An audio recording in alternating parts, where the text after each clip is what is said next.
welcome back into the channel. In today's video, we're going to be covering a blitz that is a base blitz within Madden 24 that is super effective. It's very overpowered, especially if you get the right player in the right spot, such as Devin White here, who I had 8 sacks in one game with, breaking the record, which I believe is 7 in a game. I want to show you guys how to use this because it is a basic blitz within the game, and it is no adjustments necessary. It is almost hands-off, to be honest with you, and it's been very overpowered in multiple recent Maddens. I just recently decided to start using it again, so I figured, hey, maybe we'll give it a look, and turns out it is still very overpowered and going to be useful to you guys to have within your repertoire within Madden 24. So what we're looking here on the defensive side of the ball is for the nickel formation. This one's listed as 3-3 Cub. I believe it is also referenced in certain playbooks as the nickel 3-3-5 wide. It's a very similar formation. I'm sure there is some difference to it, but essentially what you want to look for here is a nickel formation with 5 men down on the line and 1 inside backer. What this is going to do for you is give a bunch of individual matchups for the offensive line, 5 guys across the front, and it's going to stretch the offensive protection thin, allowing the Mike linebacker to pretty much come through free on any given blitz. There are some little intricate details that you might need to leverage in order to get this to work as effectively as you would want, but it is, in my opinion, the most effective that I have found so far within the game. So we're just going to match this up against a verticals play because I want a little bit more of a long developing play, and all I'm going to do here is run the base, and I'm going to blitz with this guy here. I'm blitzing with Jones. The reason is that he's almost always going to come through unless that running back is going to pass protection, and there's an easy way to get around that.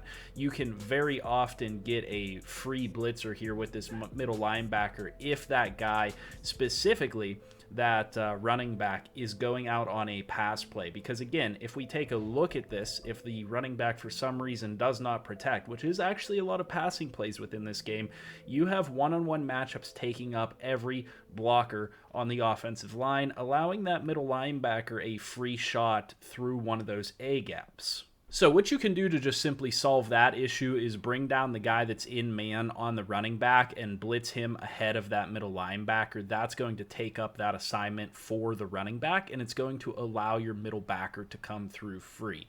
You know, what I do on this play pretty much every single time is cover the running back, or use the guy that's covering the running back here. Now, in this instance, he still blocked that middle linebacker, giving me a free shot at the quarterback. I just did a poor job of actually executing, and if any of your guys win their one-on-one matchups, they're going to come through free. And here you can see the blocking is always still wonky on the offensive line, so we even get a defensive lineman completely unblocked because the center, for whatever reason, is coming off of his man and blocking to the left, giving us a double team on one player and giving us 3 guys rushing free, which the running back can only pick up one of these players, and you're going to get an automatic hit on the quarterback. If you're facing some of the lesser quarterbacks that are AI, for example, they might hold on to that ball and take a sack. If you get guys that like to scramble and hold on to the ball, you're going to get a sack out of this a lot of the time.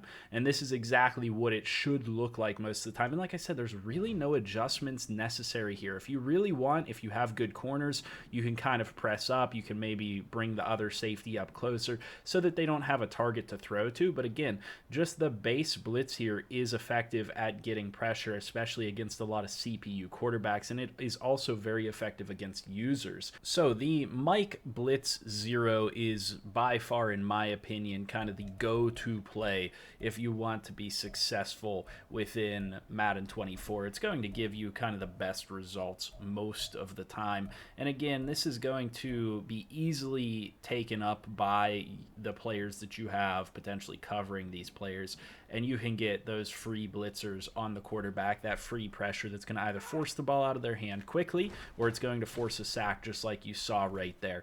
This is kind of what you can do play to play. Now, the CPU will start to adjust, but if you catch them in a play like this, just keep running it against them. I know that it's cheesy, but it's something that's worthwhile to have in your back pocket because this is the type of stuff that's going to happen all the time. As you guys guys can see, you have basically a hat on defense, and you're getting one free rusher through on any given play. So from a coverage perspective, we have 1-on-1 across the board, and we know that we have 5-on-5 on the line. So we got one guy controlling the running back and one guy coming through on a blitz.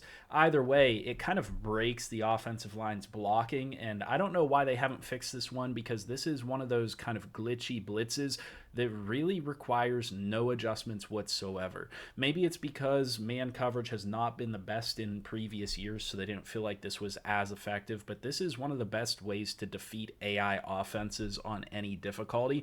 It's going to get you a ton of sacks, especially from that middle linebacker spot, but from these other players as well. Obviously, it's ideal to have a fast middle linebacker at this inside backer spot, and of course this is going to have to be a sub backer because it is a nickel formation, so you need to make sure that they're on your sub linebacker spot on your depth chart as the sub linebacker number one, which also means that you can get even faster at this position with a safety or a defensive back that can play sub linebacker. Being able to sub that guy in with that extra speed is going to be incredibly useful, and this is the type of result that you're going to see constantly whenever you utilize this blitz. So go out there and use this information for what you will, but I wanted you guys to know what this blitz is capable of, especially if you get a team behind and they have to call a heavy passing offense, or you're just going up against a heavy passing offense.